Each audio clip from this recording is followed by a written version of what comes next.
Assalamualaikum warahmatullahi wabarakatuh. Saya Anggun Rosalina Anggraini dari S1 Keperawatan Non-Reguler Stikes Mita Adriguna. Di sini saya akan menjelaskan tentang glaukoma. Glaukoma adalah jenis gangguan penglihatan yang ditandai dengan terjadinya kerusakan saraf mata. Kerusakan ini sering disebabkan oleh tekanan tinggi pada mata. Glaukoma bisa dibagi menjadi beberapa jenis, yaitu glaukoma sudut tertutup, glaukoma sudut terbuka, glaukoma sekunder, dan glaukoma kongenital.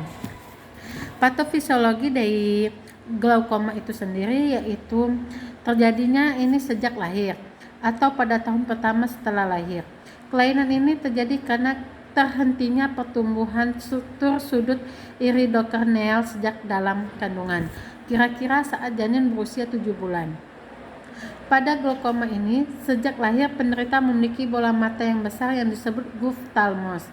Buftalmos disebabkan oleh kenaikan tio saat masih dalam kandungan dan mendesak dinding bola mata bayi yang masih lentur. Akibatnya, sklera menipis dan kornea akan membesar dan keruh.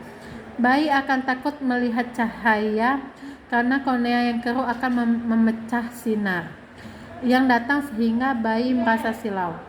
Bayi cenderung rewel karena peningkatan tio menyebabkan rasa tegang dan sakit pada mata.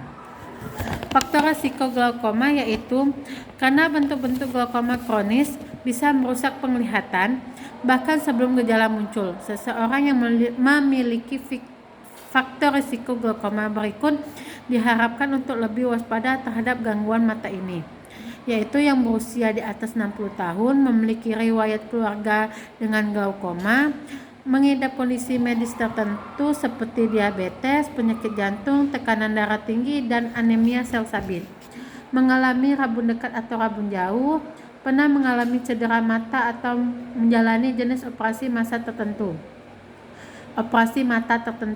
menggunakan obat kortikosteroid, terutama obat tetes mata dalam waktu yang lama. Penyebab dari glaukoma itu adalah meningkatnya tekanan di dalam mata, tekanan intraokular, baik akibat produksi cairan mata yang berlebihan maupun akibat terhalangnya saluran pembuangan cairan tersebut. Tekanan ini dapat merusak serabut saraf retina, yaitu jaringan saraf yang melapisi bagian belakang mata, dan saraf optik yang menghubungkan mata ke otak. Hingga kini belum jelas kenapa produksi cairan mata bisa berlebihan atau kenapa saluran pembuangannya bisa tersumbat. Manifestasi klinisnya yaitu karakteristik dari glaukoma kongenital mencakup 3 tanda klasik pada bayi baru lahir, yaitu epifora, fotofobia, blefarospasme. Pemeriksaan klinis pada glaukoma kongenital akut sebaiknya dilakukan dalam anestesi umum. Untuk menentukan seseorang menderita glaukoma, maka dokter akan melakukan beberapa pemeriksaan. Berbagai alat diagnostik tambahan untuk menentukan ada atau tidak adanya glaukoma pada seseorang dan berat atau ringannya glaukoma yang diderita, serta dini atau lanjut glaukoma yang sedang diderita seseorang. Pemeriksaan tersebut adalah sebagai berikut: pemeriksaan mata luar, tajam penglihatan, tonometri, gonioskopi, oftalmoskopi, ultrasonografi, pemeriksaan lapang pandang, dan tes provokasi.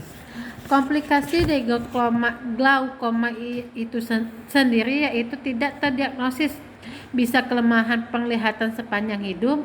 Komplikasi serius akibat intervensi operasi meliputi hifena, infeksi, kerusakan lensa, dan uveitis.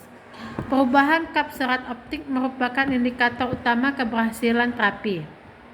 Bahkan setelah tekanan intraokular dapat dikontrol, kurang lebih 50% anak tidak mencapai visus lebih dari 20/50. Pengurangan tajam penglihatan bisa dihasilkan dari edema kornea yang menetap, nystagmus,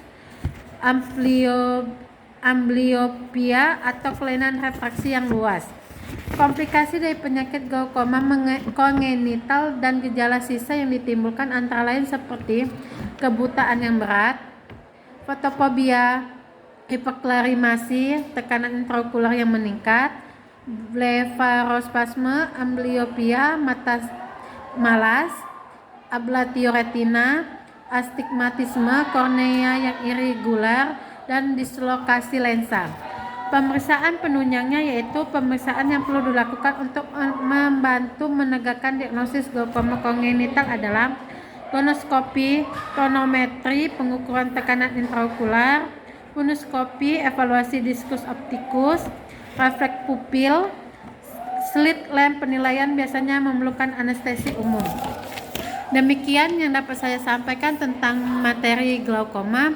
Mungkin itu saja yang dapat saya sampaikan. Wassalamualaikum warahmatullahi wabarakatuh.